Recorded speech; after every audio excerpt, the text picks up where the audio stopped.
Friends, Kadyrov has embarrassed himself on camera again, while Zelenskyy has named the time frame when the war in Ukraine could end and has appointed Sviatlana Tsikhanouskaya as the president of Belarus.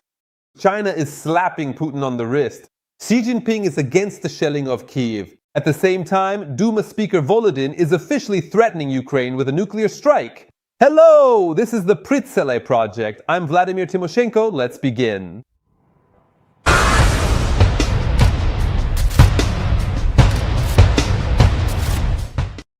So shall we begin then?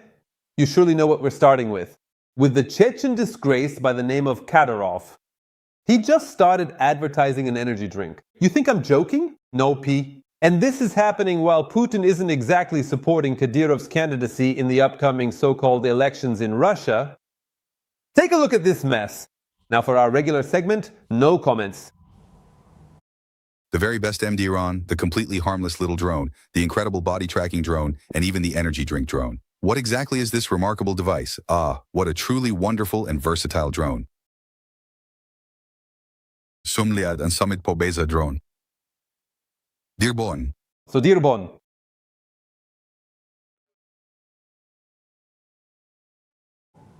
How adorable. The very best drone, the harmless drone, the body drone, or something quite like that, Kadyrov mumbled, barely able to clearly pronounce the words.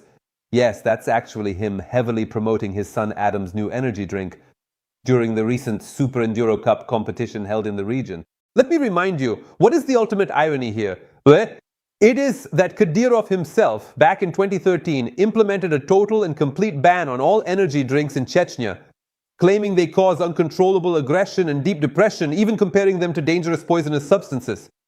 And so now we see the perfect example of double standards, true Kadyrov style. But anyway, now let's talk about something truly important. Amid the growing threats of a potential new invasion from Belarus, the leader of the Belarusian democratic opposition, Sviatlana Tsikhanouskaya, has arrived in Kyiv. During this visit, President Zelenskyy didn't miss the chance to cleverly troll the mustachioed war criminal Lukashenko. During his address to the participants of the 4th International Summit of Cities and Regions, Partnership, Resilience, Readiness, the president of Ukraine recalled the self-proclaimed president of Belarus. He raised him in this very specific manner to take a close look at this, as it is quite revealing and telling. And recently, President Alexander Lukashenko said that for the leaders of both Ukraine and Belarus, it is high time for them to meet.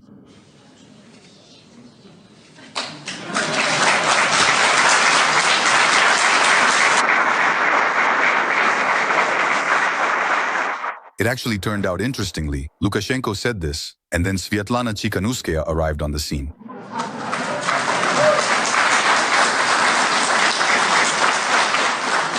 Glad to see you, Sviatlana.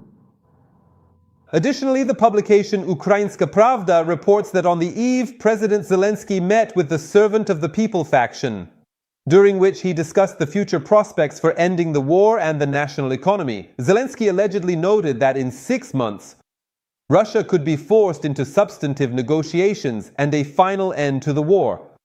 How realistic is this particular scenario, considering the current situation on the front line? That is exactly what our next detailed segment is all about. Zelenskyy set a timeline for the end of the war's hot phase. Russia is offsetting failures by striking the rear, a new anti-record for the occupying army on the front lines. More on this in the following segment. The president of Ukraine, Volodymyr Zelenskyy, has revealed the possible timeline for the end of the hot phase of the war. According to Olga Vasilevska-Smaglyuk, a member of parliament from the Servant of the People party, the head of state spoke about this during a meeting with the faction. According to her, the president noted that there is a possibility of ending the hot phase by November, provided that security guarantees are given. Right now, we have significant advantages on the front that we can capitalize on. The main goal is to ensure we do not give the government of the Russian Federation the opportunity to deceive and, after a short pause, recommence new hostilities, a new offensive. In addition, Volodymyr Zelenskyy told the MPs that he is waiting to see who in Europe will now act as the moderator of the peace track. Ukraine is also expecting a delegation from the United States in the near future. At the same time, in his evening address, Zelenskyy stated that Ukraine has stabilized the front. According to him, the positions of the Ukrainian military have become stronger, thanks to the courage of our people, thanks to advanced drones, various technologies of ours, precision med strikes, and our long-range sanctions, we have finally managed to stabilize the front. We managed to stabilize the front. Meanwhile, the situation for the aggressor country at the front is deteriorating. This was stated by Michael Kaufman, a senior fellow at the Carnegie Endowment, in an interview with New York Magazine. According to him, the way the Russian army is waging the war is yielding fewer and fewer results. The Russian leadership was betting on constant pressure along the entire front line. Not on large-scale breakthroughs, but on intensive small operations along a wide front, aiming to exhaust Ukrainian forces and possibly cause the front to collapse. But that did not happen. And now this seems even less likely, given the adaptation of the Ukrainian military. According to the analyst, Russia is trying to compensate for its failures at the front with strikes on the rear, and because of this, it is ramping up the production of attack drones and increasing the use of ballistic missiles. At the same time, Kaufman notes that Ukraine is in a better position than before. In fact, it is showing better results than most observers had initially anticipated. In the fall of 2024, the situation looked quite difficult, but then the front gradually began to stabilize. The Ukrainian political leadership has a very clear understanding of the real state of affairs. And that is precisely the reason why there is no willingness to agree to unfavorable or burdensome ceasefire terms. The analyst concluded that time is increasingly not on Russia's side. The Russians were counting either on the collapse of the Ukrainian front or on the breakdown of Western support for Ukraine. But neither of these scenarios has materialized. At the same time, the pace of Russian advances is rapidly decreasing. According to reports from the Novosti news agency, in May, Russia captured the smallest area along the front line since March 2024. According to the OSINT project Deep State, from the 1st to the 24th of May, Russia managed to capture only 35 square kilometers of Ukrainian territory. At the same time, the defense forces continue to regain control over Ukrainian territories. Analysts believe that final conclusions about the scale of problems in the Russian army can be drawn by the end of June. If by the time that point is reached the pace of the offensive does not increase significantly, it will be entirely reasonable to conclude that the offensive capabilities of the Russian military have diminished to a significant degree. So friends, now to the most important topic. You remember Putin promises to strike at decision-making centers in Kyiv. Today, for example, State Duma Speaker Volodin even decided to scare the capital of Ukraine with nuclear weapons. But at the same time, friends, pay attention. Xi Jinping, Putin's master, and at the same time the real owner of Russia, enters the game.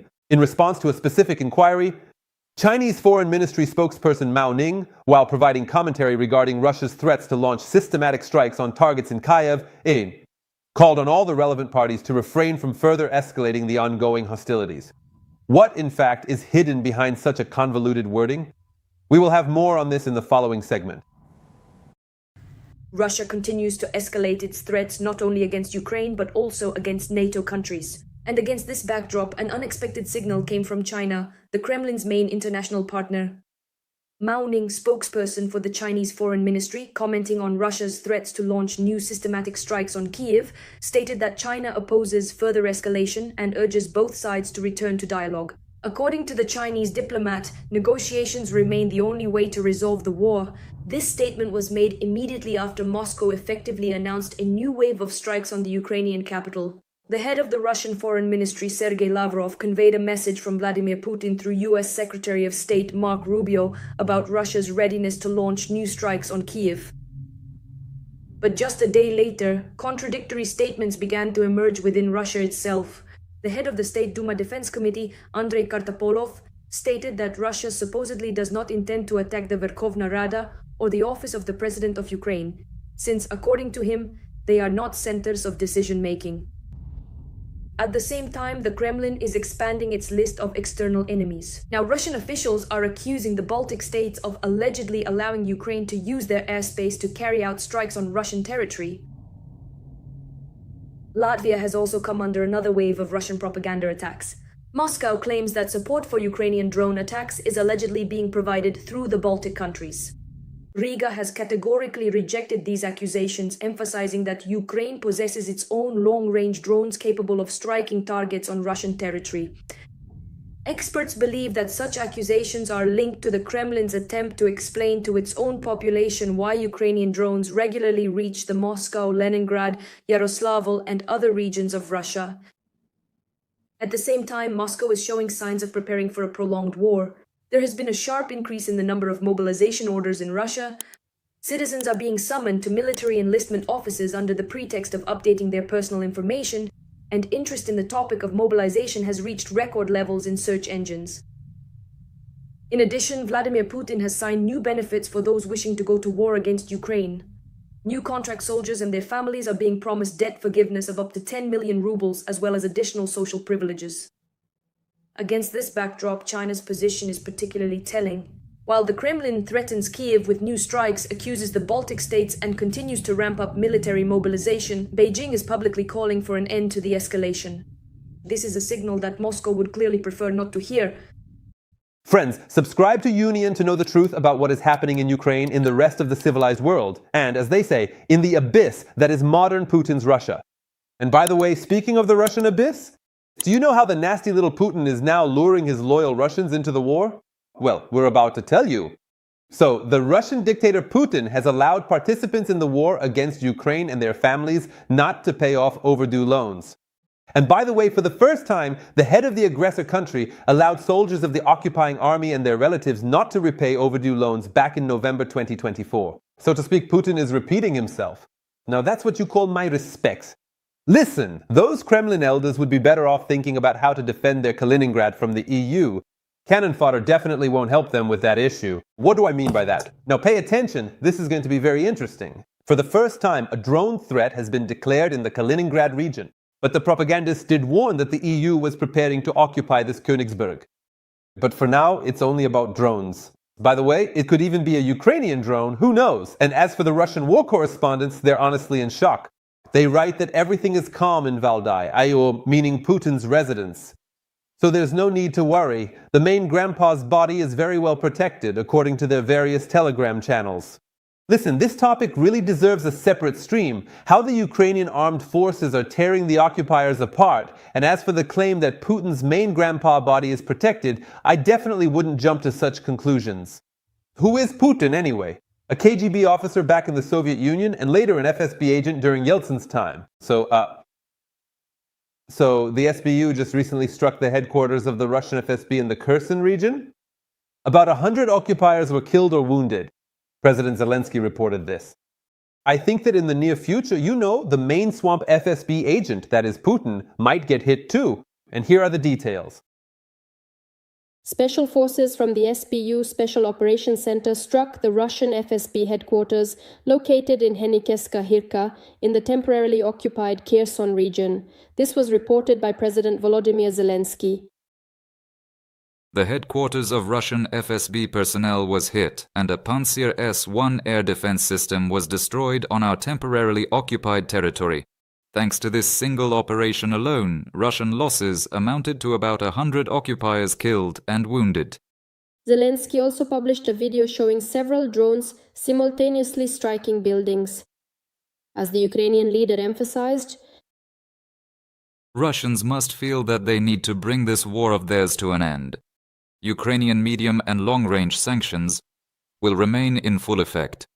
Earlier, the president of Ukraine, Volodymyr Zelenskyy, instructed the Ukrainian Defense Forces and Special Services to prepare a response to the massive Russian attack, after which drones soon attacked Moscow and the Moscow region. The president of Ukraine confirmed that the strike on the capital of the aggressor country, Russia, was carried out by Ukrainian drones. Zelenskyy emphasized that the war unleashed by Russia is gradually returning to its so-called home harbor, the Russian Federation. On May 20th, the commander of the Unmanned Systems Forces, Robert Brody, reported that Ukrainian defenders struck a drone training center in the temporarily occupied Donetsk region.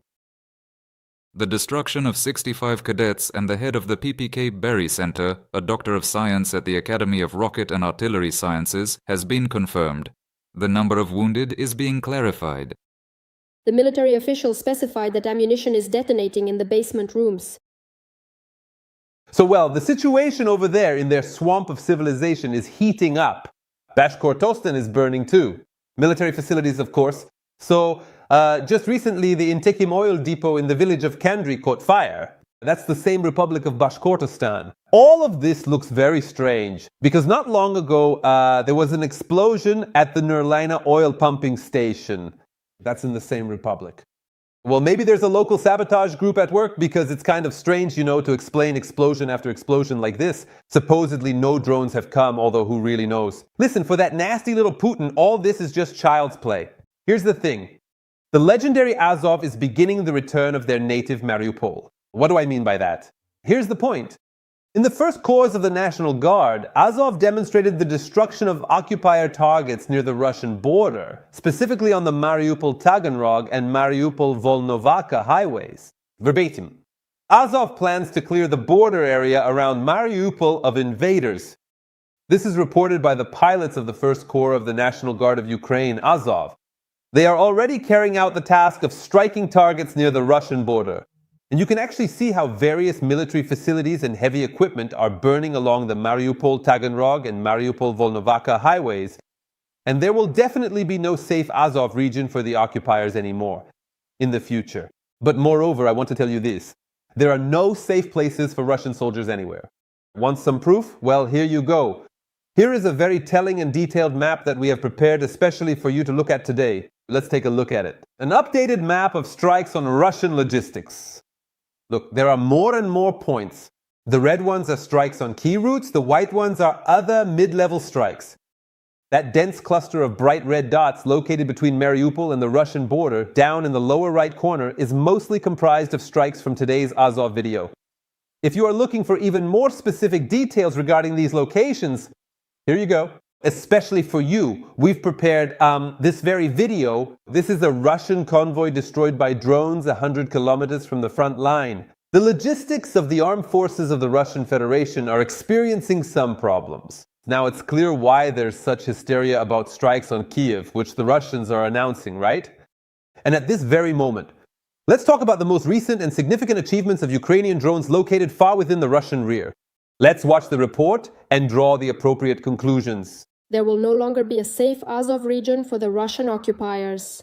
The defense forces have the temporarily occupied Mariupol under fire control. Ukrainian drones are terrifying the occupation army and forcing the enemy to flee from temporarily occupied Crimea. Watch more about this in the report. The First Corps of the National Guard of Ukraine, Azov, has published a video showing targets being struck near the Russian border in the vicinity of temporarily occupied Mariupol. Ukrainian drones are successfully attacking Russian military equipment, disrupting the enemy's logistics. The footage captures combat operations on the Mariupol-Taganrog and Mariupol-Volnovakha roads. The press service of the Azov First Corps notes, The territory of Ukraine must be free of Russian troops. The most reliable way to achieve this is to move the security zone for hostile logistics, even closer to Russia itself and the occupied Crimea. Earlier, pilots of the Azov First Corps of the National Guard demonstrated the operation of reconnaissance and strike systems in Mariupol and announced that they are patrolling roads up to 160 kilometers from the line of combat engagement. Strikes were carried out on the so-called Novorossiya highway. Logistics is increasingly becoming the main vulnerability of the Russian army. Even the Russians admit that the land corridor to the temporarily occupied Crimea is under Ukraine's fire control. The occupation authorities have officially restricted and limited the movement of civilian freight transport towards Crimea. On the federal highway R280, further explaining that these measures are being introduced to guarantee and maintain the safety of transit road traffic. As reported by the publication Aria Yog, with the introduction of middle strike class drones into the arsenal of the Ukrainian armed forces, there are virtually no safe routes left for Russian troops in southern Ukraine. Burning fuel trucks and destroyed military vehicles are regularly observed along key highways in the occupied territories. Along the Melitopol bypass and at key junctions, truck drivers see charred cabins burned to the ground and massive fuel tankers torn completely in half. There is information that the occupiers have already been forbidden to move military equipment in convoys. Now they try to slip through the lines one by one. or carry military supplies for the Russian army in civilian trucks. The defense forces are also successfully attacking their legitimate targets in the temporarily occupied territory of Crimea. And with the development of Ukrainian drone production, striking targets in the aggressor country will become even easier. As reported by Denis Tylerman, the chief designer at Firepoint, after modernization, the FP2 drone received an increased warhead, weighing 200 kilograms, and now has a strike range of up to 370 kilometers. Now, this drone will be able to reach any specific target in occupied Crimea. At the same time, the defense forces continue to regain control over Ukrainian territories. As recently reported by the Ukrainian Volunteer Army spokesperson Serhiy Brachuk, the armed forces of Ukraine cleared Stepnohirsk and successfully thwarted Russian plans to shell Zaporizhzhia. Thanks to our dedicated Special Operations Forces, particularly the Artan Special Unit of the Main Intelligence Directorate, the defense forces managed to re-establish control over Stepnohirsk and reclaim our tactical positions that had been lost there.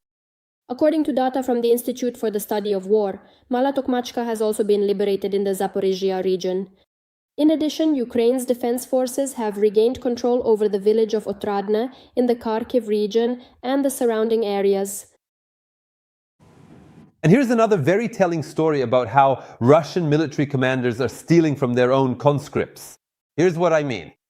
Nearly $77 million worth of assets were seized from Shoigu's right-hand man. A court in a closed session confiscated the property of former First Deputy Minister of Defense of the Russian Federation, Ruslan Salykov, and his family. They had their luxury apartments, plots in prestigious settlements, commercial real estate in Moscow, properties in North Ossetia, and money in their accounts seized. Salykov has already become the fourth high-ranking official from Shoigu's inner circle to be implicated in anti-corruption cases. And all this is happening against the backdrop of what's going on with Russian conscripts at the front. You know, all these stories are true about how there aren't even enough body bags to pack the dead representatives of the so-called Second Army of the world. But what is happening on the main fronts? That's exactly what our next report is about. The armed forces of Ukraine cleared Stepnohirsk and thwarted the Russian plans to shell Zaporizhzhia. This was reported by Volunteer Army spokesperson Serhiy Brachuk. According to him, the enemy aimed to secure positions on the commanding heights to deploy heavy artillery there. Thanks to our special forces, particularly the Artan Special Unit of the Main Intelligence Directorate, our defense forces managed to regain full control of Stepnohirsk and reclaim the tactical positions that had been lost there. Brachuk knows that the enemy tried to counterattack Stepnohirsk but was defeated. The loss of these positions is quite painful for the Russians.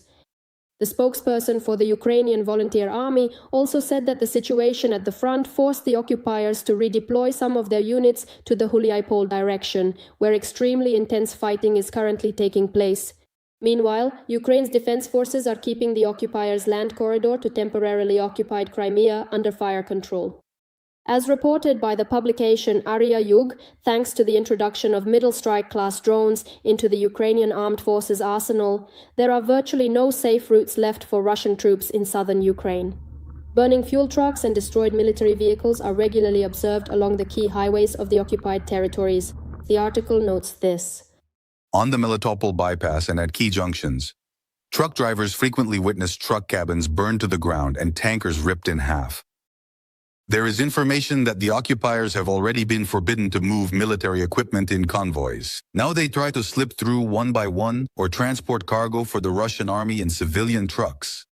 As reported by the Telegram channel Kremlin Tabakerka, Russian dictator Vladimir Putin was informed that the head of the Russian General Staff, Valery Gerasimov, is deceiving him about the situation at the front. According to the channel's source, Putin was shown maps, satellite images, and was given data on losses. It is noted that the Kremlin leader is upset by what is happening and has ordered additional inspections. Friends, this was the Pritzeli project. I want to tell you once again, of course, subscribe to Union because it is very important to us. If you want to know what is really happening in Ukraine and in the rest of the civilized world, this was Volodymyr Tymoshenko. We will see you again soon. Goodbye.